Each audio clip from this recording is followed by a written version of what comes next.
Hello everyone. Today we are having a very bright student with us who has qualified NEET and she has scored very good rank and marks. और आज हम इनसे कुछ छोटी छोटी चीज़ों के ऊपर चर्चा करेंगे। तो सबसे पहला मेरा आपसे क्वेश्चन है गौरवी कि आप ये बताइए कि नीट के पेपर के लिए बच्चों को क्या अवॉइड करना चाहिए। What are the don'ts. Dos पे तो सभी लोग बात करते हैं, but what are the don'ts according to you. मेरे अकॉर्डिंग इस बार के नीट के पेपर के अकॉर्डिंग तो नेगेटिव मार्किंग शायद कम से कम करनी चाहिए, स्पेशली फिजिक्स में तो अगर आपको लग रहा है कि कोई क्वेश्चन नहीं आ रहा है तो ऐसे तुक्का कुछ भी मत करो।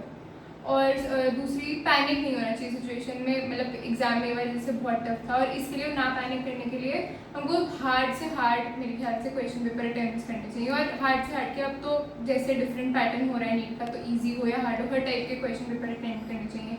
ये नहीं सोचना चाहिए कि ये क्वेश्चन हार्ड है, नीट में आ नहीं सकता। इस बार सब कुछ रिकॉर्ड टूट गया। ओके, तो ट्रेंडिंग जो आप देख रहे हैं कि ट्रेंड बार बार चेंज हो रहा है नीट के पेपर के अंदर, कि कभी डिफ़िकल्टी लेवल को बहुत ज़्यादा अप कर रहे हैं, जैसे इस बार कर दिया, लास्ट टाइम बहुत ज़्यादा डिग्रेड कर दिया था डिफ़िकल्टी लेवल को। तो आपको क्या लगता है कि आने वाले बच्चों को इसके अकॉर्डिंग कैसे अपने आप को प्रिपेयर करना है? तो ये ज़्यादा से ज़्यादा टेस्ट, और वही मैंने कहा कि जैसे हार्ड क्वेश्चन को देख के मेरे साथ जितने भी अटेम्प्ट करते थे यूजुअली छोड़ देते थे, ये कहाँ नीट में आएगा, ये कहाँ नीट में आएगा। ये चीज़ तो बिल्कुल नहीं करनी चाहिए।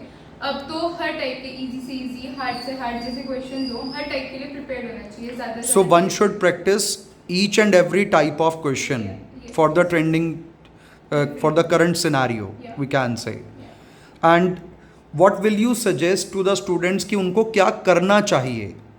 क्योंकि बहुत सारे बच्चे जो है वो सोशल मीडिया और इन सब चीज़ों पे हम बात नहीं करेंगे कि क्या एक्चुअल में करना चाहिए कि नीट हमारा क्रैक हो जाए। What should be the revision strategy basically for that? Test देने चाहिए, तो टाइम बाउंड टेस्ट देने चाहिए। ओके, ओएमआर का भी टाइम उनको छोड़ना चाहिए, और इनफैक्ट कम से कम जैसे 3 घंटे का पेपर हो गया है, उनको ये ट्राई करना चाहिए कि वो 2.5 घंटे में कैसे भी करके सॉल्व कर दे पेपर। Very good. और जब वो क्वेश्चंस भी सॉल्व कर रहे हैं तब भी उनको टाइम मैनेज करके फिजिक्स अटेम्प्ट करना चाहिए। फर्स्ट टाइम कर रहे हैं तो वो दे सकते हैं। तो टाइम बाउंड स्टडी करना जो है वो सबसे ज़्यादा फ्रूटफुल रहेगा। एंड नेगेटिव मार्किंग को अवॉइड करना जो है वो बहुत ज़रूरी है। और नेगेटिव मार्किंग को अवॉइड करने के लिए बच्चे को किस बातों का ध्यान रखना चाहिए?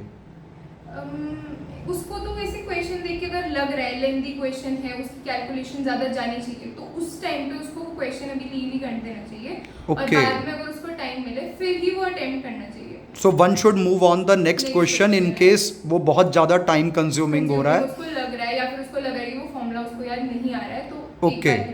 And what should be the revision strategy?